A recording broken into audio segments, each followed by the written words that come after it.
EFT is not just for couples. EFT has always been used with individuals and with families. So in this week, we're going to look at EFIT, Emotionally Focused Individual Therapy. Over the years, we have used EFIT with many different kinds of problems. We have used EFIT with bipolar folks, with people who've been labeled borderline, with all kinds of traumatized folks with every kind of diagnosis that you can imagine. But in this course, we're mostly focusing on depression and anxiety, which are the two main reasons why people seek out help from a therapist. So how does an attachment-orientated EFT therapist view anxiety and depression? From an EFT point of view, anxiety and depression are best grouped together as emotional disorders.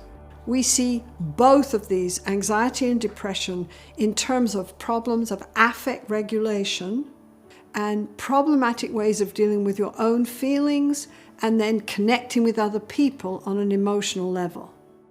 If you listen to people's experience and you look at the basic processes involved, anxiety and depression are not separate. They co-occur. There's an enormous comorbidity rate in our clients. They co-occur so much of the time, and one is a risk factor for the other. Also, we know that when you treat one, you're likely to impact the other. From an attachment and EFT perspective, emotional isolation is a core factor in both anxiety and depression. What attachment science says is that the most traumatic and debilitating experience for us in everyday terms and in terms of the development and growth of our personality is emotional isolation. We are not wired for it. Our nervous system cannot deal with it. It puts us into enormous agitation or freeze mode. It limits our ability to deal with our environment and to deal with our inner sense of vulnerability.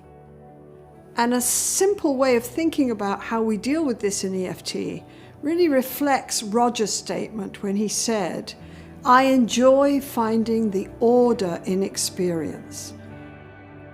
We focus on the process involved in anxiety and depression, and we help people find order and pattern in those processes that end up with them saying, "I'm depressed" or "I'm anxious." We focus on the order, we make sense of things in a simple, parsimonious way.